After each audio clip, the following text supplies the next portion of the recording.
and we can go through the matters for discussion. Recently, there's been talk of the health of the state transport company STC. In fact, staff are agitating over the appointment of a deputy MD and also concerns about the health of the company. For you, as a ranking member on the committee that looks at state enterprises, what do you make of the developments specifically at STC? Then we'll look at the other state-owned enterprises as well. The STC situation is most unfortunate.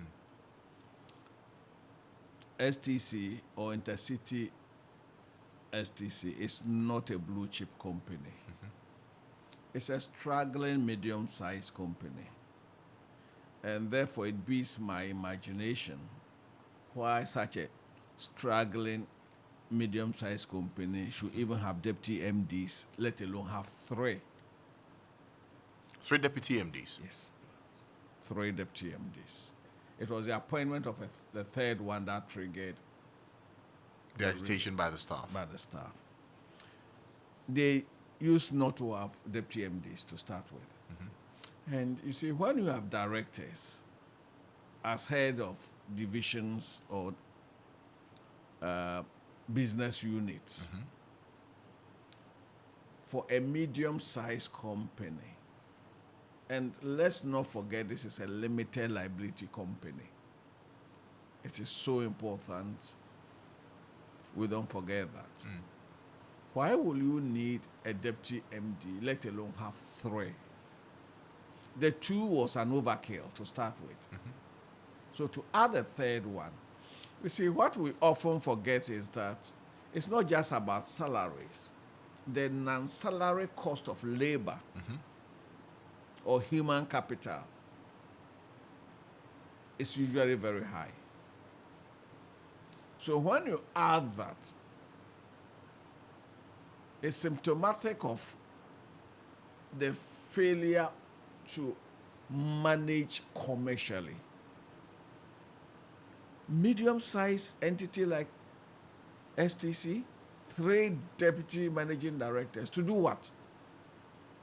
So, what I see on the Inter-STC website, they have a deputy MD for finance and administration, deputy MD for operations, deputy MD for technical and engineering services. What's the director of technical engineering services or director of operations? What does he do? The difference between the two, as in deputy MD operation and deputy MD technical and engineering services. Precisely. They have line directors. The director, technical services or engineering or operations should be enough. They don't need a deputy MD sitting in between that director and the managing director. The same applies to finance and administration. A director FNA, the director of finance and administration, is as good as gold. So why do you need a deputy managing director for a struggling entity that cannot even pay its workers? Why do you make it top heavy? A director of finance and administration ordinarily will also be a chartered professional. So why do you need somebody, a political appointee, sitting on top of such a person or in between that person and the chief executive? In this instance, being the managing director, that's Nana Kumia. Precisely. Precisely. Could it be that these deputy MD appointments are also an indicator that the MD is not principally always around because of political duties, and so this creation is to hold the fort in his absence? No, please. I refuse to subscribe to that. The MD may not always be around, but that's why we have line directors. Yes. And anytime the MD travels, a director asks for the MD or ought to act for the MD. So there's no justification whatsoever, no commercial justification, no business case to have 3 deputy managing directors for a struggling medium-sized company. STC is not one of the big companies. It's a very struggling entity. So, to your mind, these deputy MDs all should be scrapped? Should be scrapped. All three? There is no business case for it. You see, if we're running a business, So they can be directors, not deputy MDs. precisely, we are running a business. The business must be commercially viable and must be profitable. STC today is not profitable. And so when an entity is not profitable or when an entity is incurring losses, ordinarily what do? Cost control. Yes. You cut cost. Do you add to cost? We are turning logic on its head. We are? Yeah, we are turning logic on its head. An entity is not it's making losses, and it is not just 1 year for you to say, for an extraordinary occurrence within a particular financial year. No, for the last 5-6 years, consistently. So do you add more staff to it, or do you trim cost? If it were your business, would you be hiring more? Okay. So on the matter of Senate, on the matter of STC is clear. The deputy MDs should be made directors. In fact, there are already directors in place, so that the position of deputy MD, and especially for three to have three, should be redundant. Okay. What about the running matter of SNIT and its bid to have the hotels that it has investments in be sold off to the Agric Minister, Rock City? I don't think that is the right narrative that the hotel should be sold off. Part of the equity, Yes, part of the equity. yes, so that we get it clear. I believe Senate has handled it so poorly. There will be good reasons why Senate will want to lose controlling interest or may want to lose controlling interest. Senate has also communicated so poorly. What was the tender? Why the strategic decision to divest 60% of the shares? And what they put out in one of their releases is that they want to bring in private management, private sector management, and they also want to reinvest into equity, capital projects. So instead of they putting money into it, they are selling part of their shares to use that to put money into it. I would ordinarily not have had a problem with it if they had made their case well. What is the business case? La Palm Beach Hotel sits right next to Labadi Beach. Labadi Beach Hotel. La Palm Beach Hotel has consistently made losses over the last 8 years. I have some data. Consistently made losses. Labadi Beach Hotel is making profits. And their neighbors. And their neighbors within the same geographical space. Yes. So what's the difference? The difference is management. The difference is attitude. The difference is professionalism. So if this is the issue and you want to address the issue, the last thing you need is to bring in a politically exposed person. Yes, there's a tender. Publish the tender. SNIT is a trust holding funds for all of us, all workers of Ghana. So publish the results of the tender. That is one. 2, if you say you are bringing in a private sector player with managerial competence, the entity you are bringing in, Rock City, is about 4 years old in the business. So what is the track record? The track record, to the best of my knowledge, is that Rock City is still a project. It's still an ongoing project. Yes. So do they have the track record? 4 years is not enough For- as proof of a track record. No, it's not enough. You need about 10, 15, 20 years. And again, who has seen the published accounts of the hotel, Rock City. Rock City, to indicate that, look, this is a hotel making profits. This is a business that is well run. And these are the facts. We don't have that. I am told that really what they wanted was anyone investing in the hotel to bring in a brand to come and manage, whether the Accor, whether the Holiday Inn. I'm told that was what they wanted. If that was what they wanted, then they've gone about it wrongly. That La Palm, they are looking for an investor who will raise La Palm to a 5-star status with a known brand name. So what? This will have been Rock City being a known brand name to put on it? No, apparently no. I've spoken to some very high ups.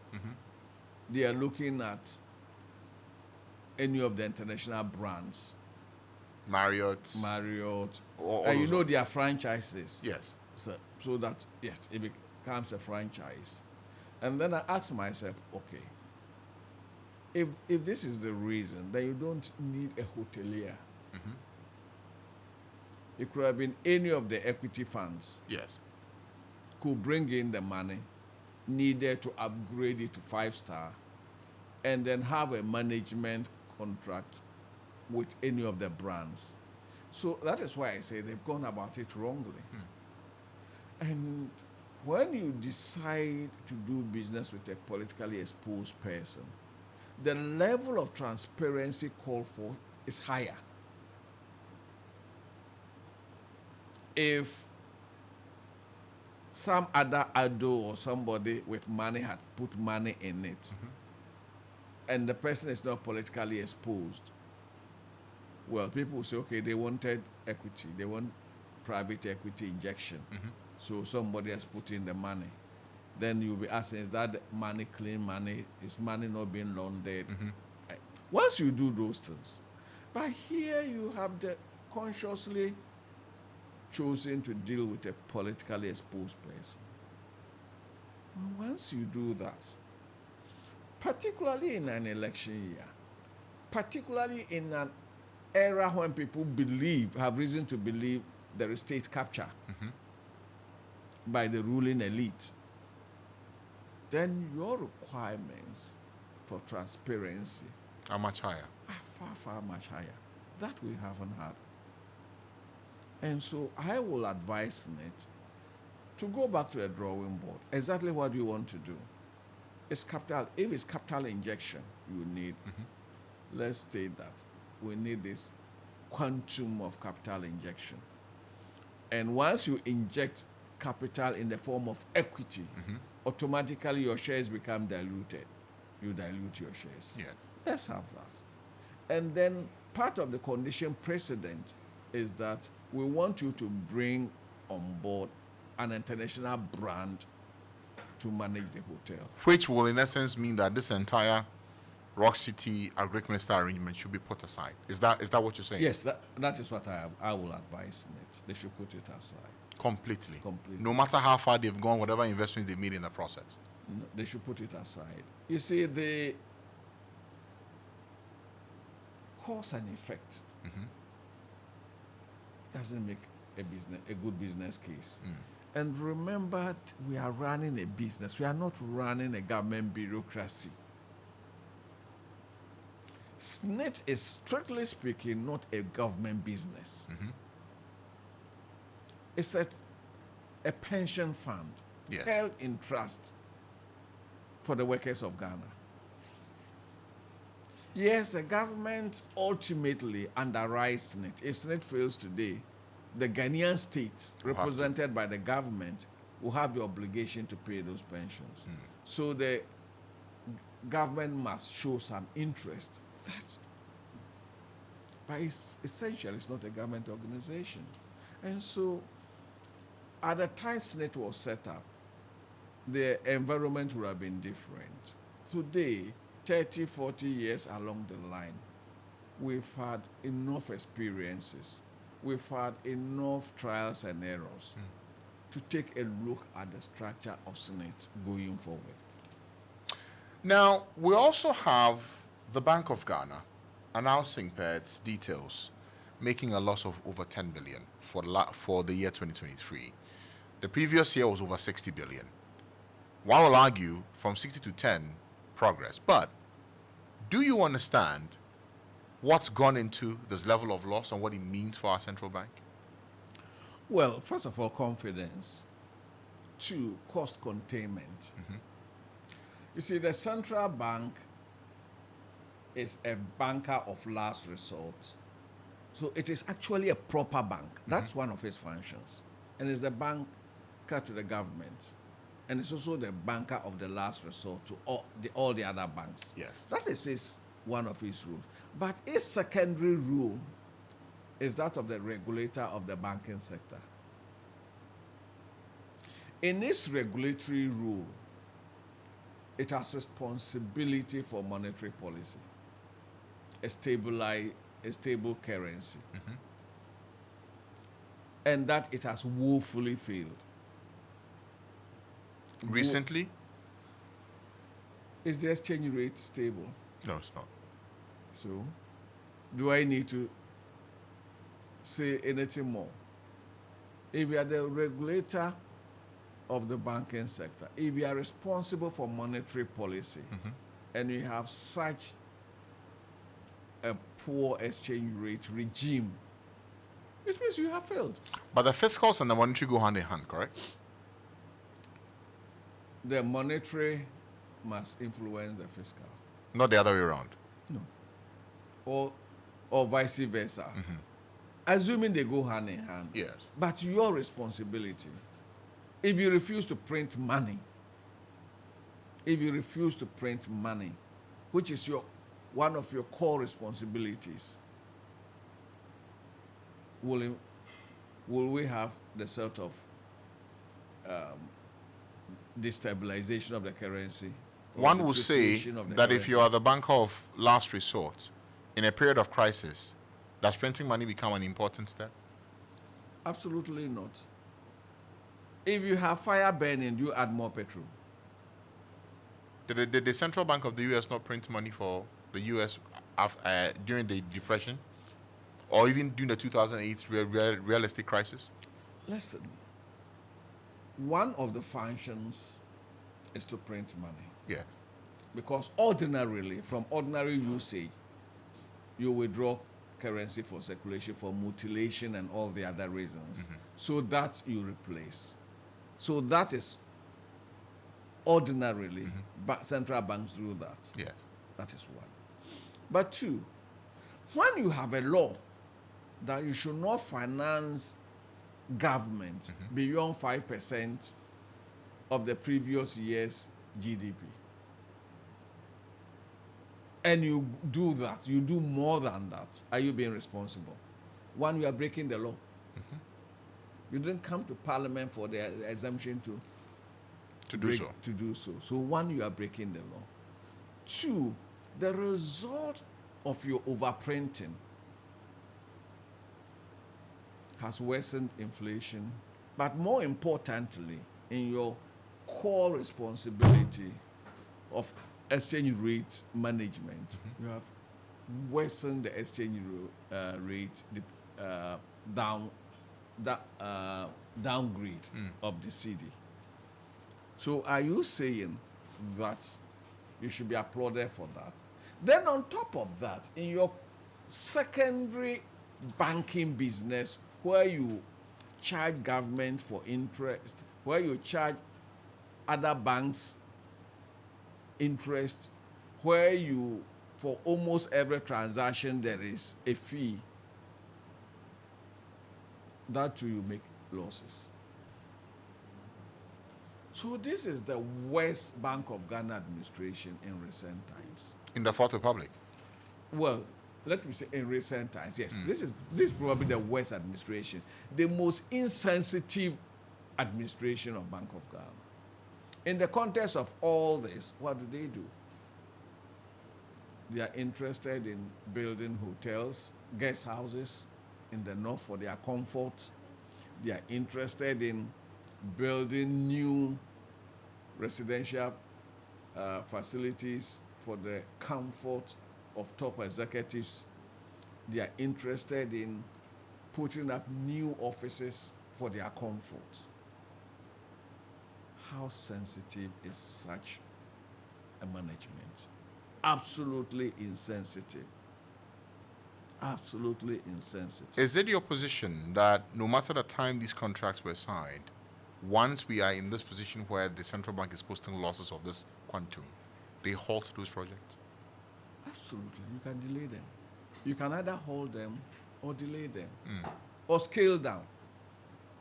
For example, the Tamale Guest House, 50 plus room guest house. What is the necessity? Is it for commercial use or only for central bank officials too? For central bank officials, what is the necessity of rolling it out today? How many personnel, officials of the central bank, will visit Tamale at a time? How many? That is one.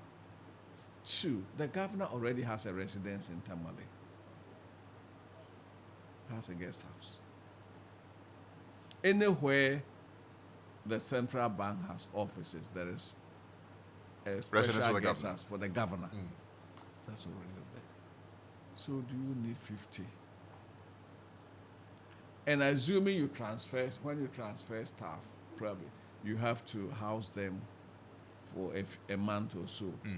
Tamale is a city with good hotels, like all other organizations do.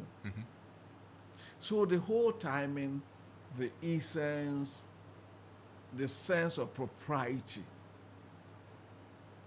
is questionable. Then, of course, the huge new head office, multi-million-dollar head office.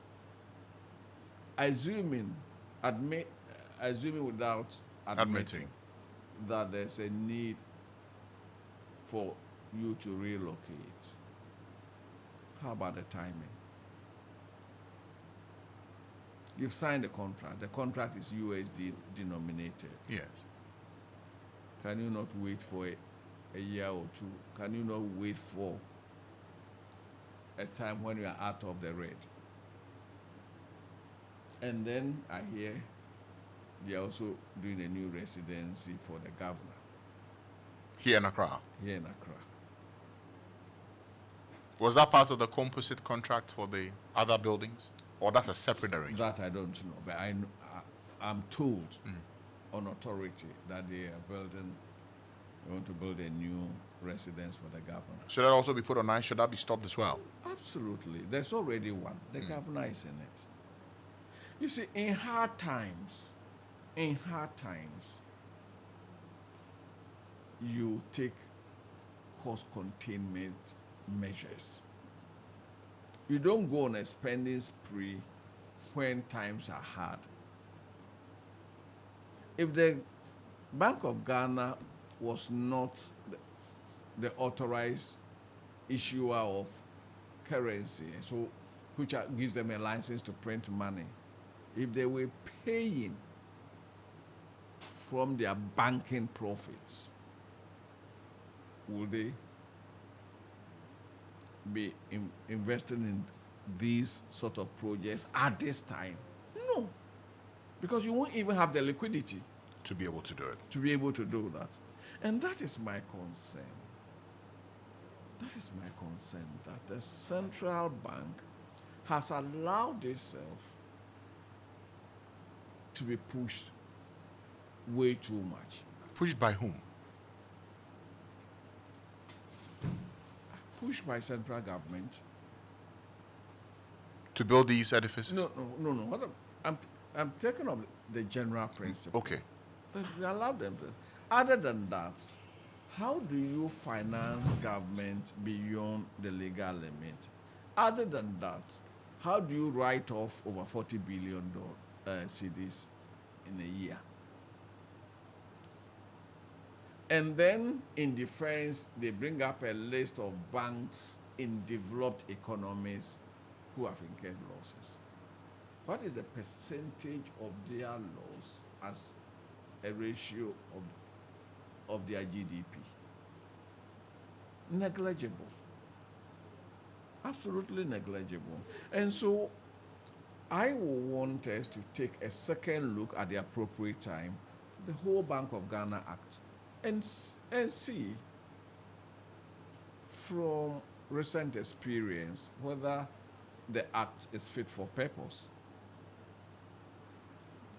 Because I seriously will want to say that the Bank of Ghana was given some independence in the expectation that that independence would inure to monetary policy, would inure to the economy of Ghana, would inure to the good of the people, in that they will not be controlled by elected officials who cyclically will want votes, and so will want a certain expansive economy beyond its ability to afford.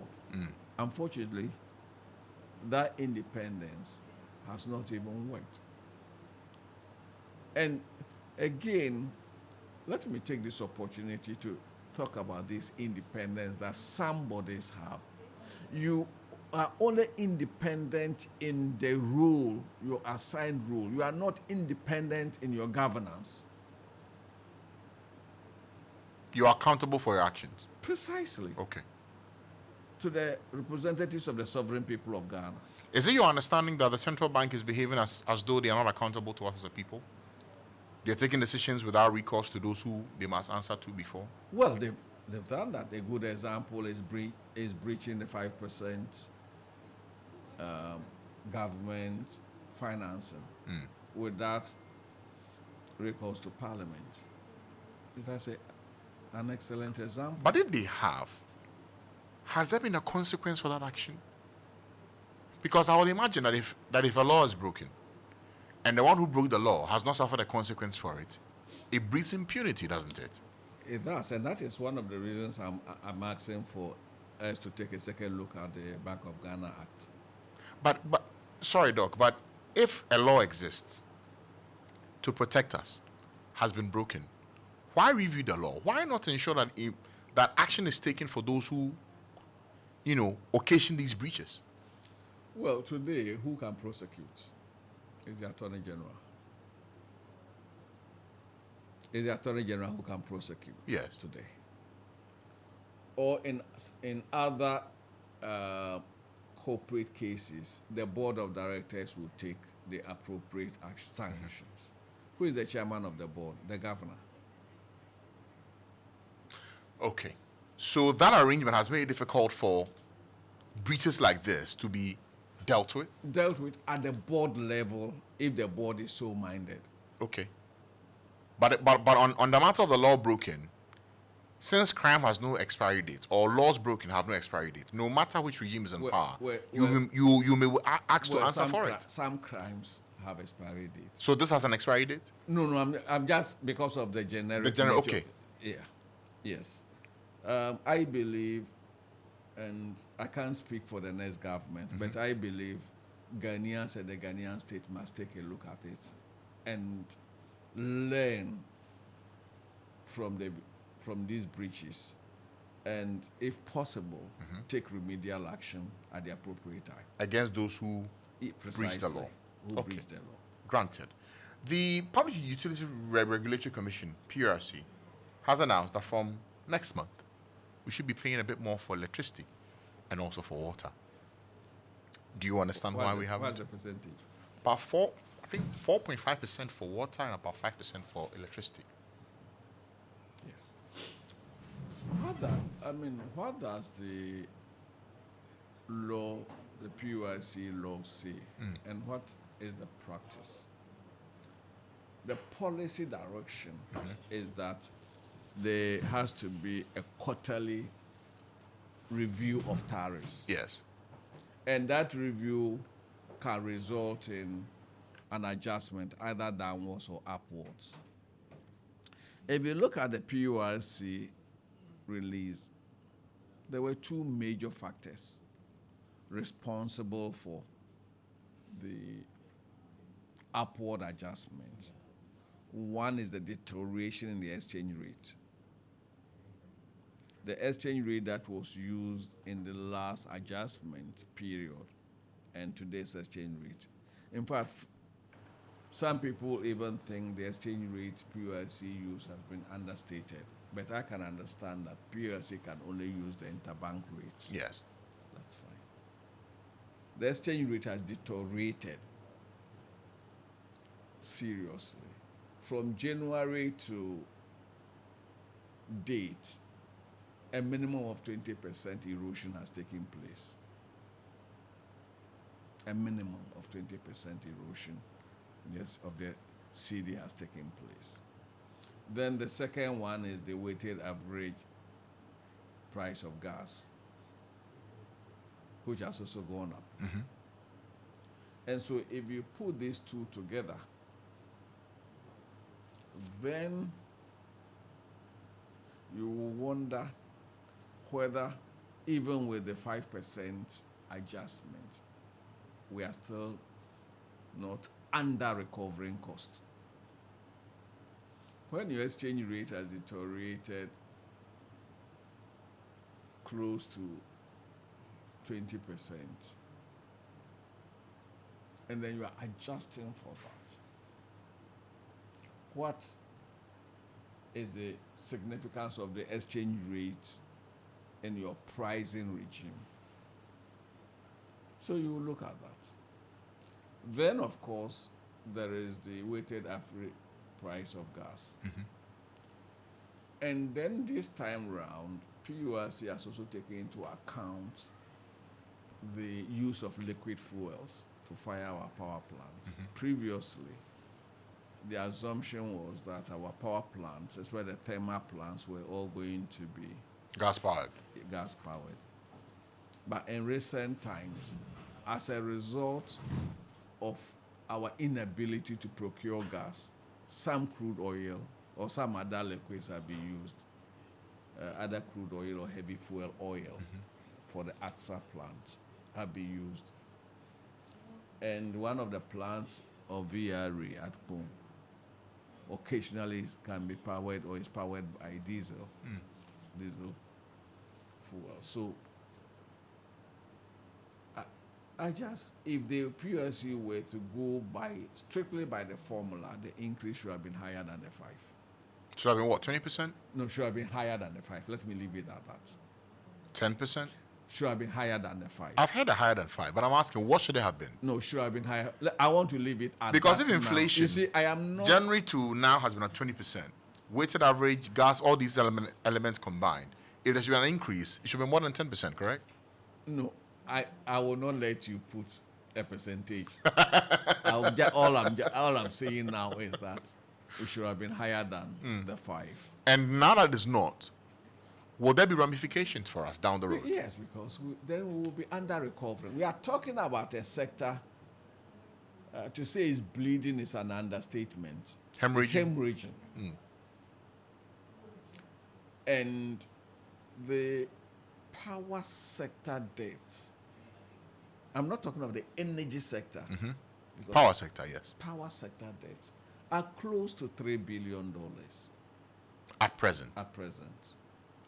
And anytime you under recover, indirectly you are adding to the debts. stockpile. And that is the challenge.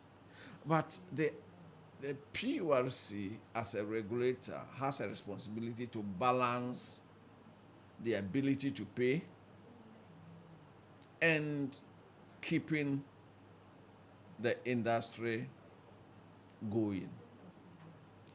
And so it's a difficult balance, a very delicate balance. So they have chosen this route because, again, the ability to pay is also very important. So PURC says, look, I'm doing 5%. There are ramifications. There are ramifications. That we should be prepared. That we should be prepared for. Yes, because basically it's an under recovery. And as if that is not bad enough, even what has been agreed on, ECG and NETCO are unable to collect, Inability. are unable to collect. Okay. For technical and commercial reasons. So already ECG and NETCO are losing close to 30% of the power they contract. And then the 30% they are able to account for, they collect at best 90%. Which means 10% is lost. Yeah, even what they are able to account for, Yes. the collection, the target is 90%. So you are collecting 90% of 70.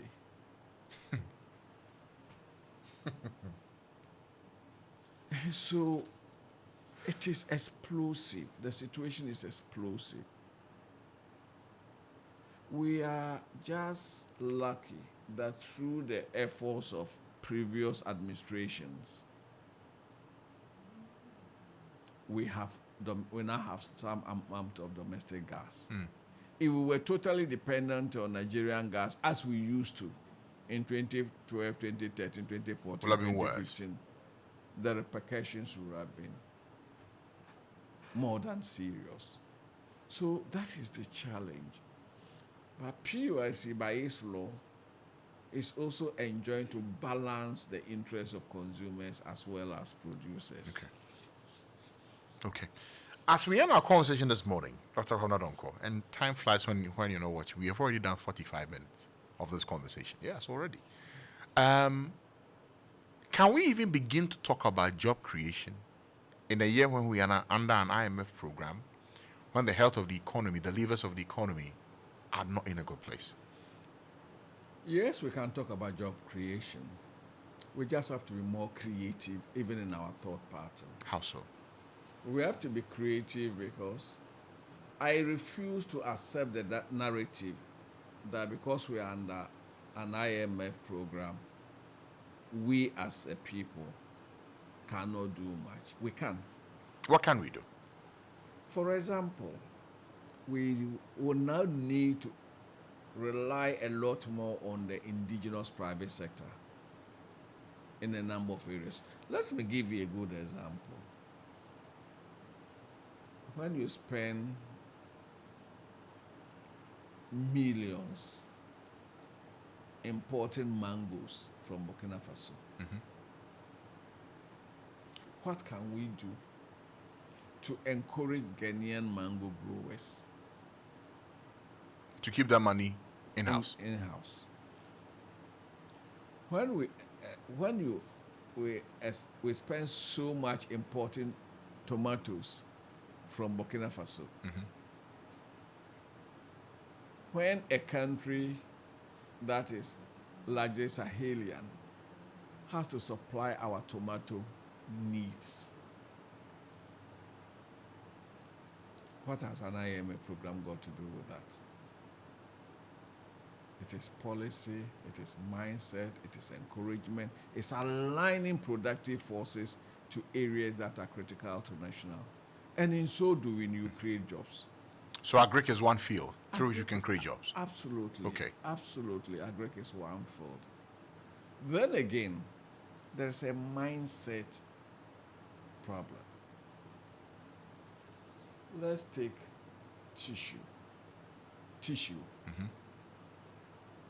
There are a number of Ghanaian companies with the ability to produce tissue, either for dining, for sanitary purposes, etc.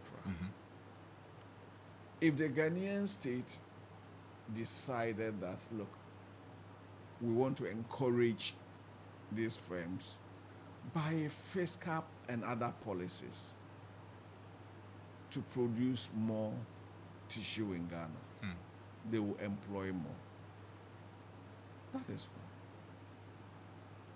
Two, let's even take our thermal plants. We still have thermal plants that are simple cycle. Tend to combine cycle. Turn them to combined cycle. You generate more at the same fuel cost. So the average cost per kilowatt hour will come down. We are not asking the government to go and find the money. We can use the private sector To make it happen. to find the money Okay. and get into an arrangement where it will recover the investment from the extra revenue that will be generated. So there are areas we just have to think differently. And we also have to reset our minds that it is the government that must do everything. We still haven't really come to terms with using Ghanaian indigenous capital to do a lot of things. Okay. And that has to change. That has to change. Okay. That has to change. So, yes, we can create jobs, but we have to be more creative. It is not the YEA jobs. Look, even assuming we decided to do the YEA type in rice farming, you go to Burkina Faso, most of their agricultural holdings are small-scale holdings. Hand-dug wells for irrigation. Yeah. The tomatoes, huge irrigation, hand-dug wells. 5 acres, 10 acres, etc. If we got our young agricultural graduates, either from Kwabena or from the universities, and said, look, the state will put you on one of the enterprise funding programs. We'll support you for a year. We are tilling the land. We are providing the inputs. Do tomatoes. We are drilling boreholes for you on the farms for all year cropping of tomatoes, pepper, etc. Look at the amount of jobs we can create. And the yields and monies we And can the also yields. generate. And The import substitution. the import substitution. All right. Dr. Kwabena Donkor, I thank you for your time. It's always a delight and always a pleasure speaking to you about matters of national concern. I thank you for making the time to join us. We're grateful. Thank you. All right, let me go for a short break now. When I return, we're going to talk about how we create fun, even in learning science, for our STEM segment this morning. We're back after the break.